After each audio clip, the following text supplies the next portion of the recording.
बागलाण तालुक्यातील श्रीपुरवाडे येथे गुरुवार दिनांक 14 मे रोजी रात्री अत्यंत धक्कादायक घटना उघडकीस आली असून एका घरात पत्नीचा खून करून पतीने गळफास घेत आत्महत्या केल्याची प्राथमिक माहिती समोर आली असून या घटनेने परिसरात मोठी खळबळ उडाली आहे।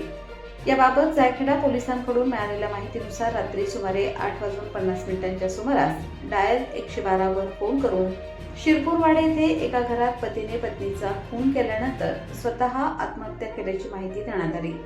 या घटनेची माहिती मिळताच सहाय्यक पोलीस निरीक्षक सागर काळे यांच्या मार्गदर्शनाखाली पोलीस पथक तात्काळ घटनास्थळी दाखल झाले। पोलिसांनी घटनास्थळी पाहणी केली असता यशोदाबाई मुरलीधर ठाकरे वय 60 वर्ष या महिला घरात मृत अवस्थेत आढळून आल्या, तर त्यांचे पती मुरलीधर राघव ठाकरे हेही एका ठिकाणी गळफास घेतलेल्या अवस्थेत आढळले। या प्रकारामुळे गावात भीती आणि हळहळ व्यक्त होत आहे। घटनेनंतर परिसरात नागरिकांची मोठी गर्दी झाली होती।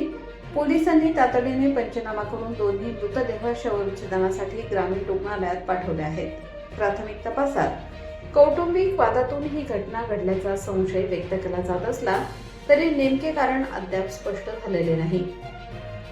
पोलिसांकडून घटनास्थळावरील पुरावे गोळा करण्याचे काम सुरू असून नातेवाईक व शेजाऱ्यांची चौकशी करण्यात येत आहे। या दुहेरी मृत्यूकांडामुळे श्रीपुरवाडे परिसरात शोककळा पसरली असून नागरिकांकडून हळहळ व्यक्त केली जात आहे।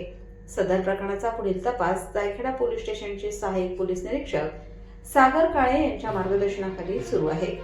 प्रबंधभूमी महाराष्ट्र न्यूज साठी विभागीय संपादक चेतन दानीसह विशाल बच्चाव सटाणा।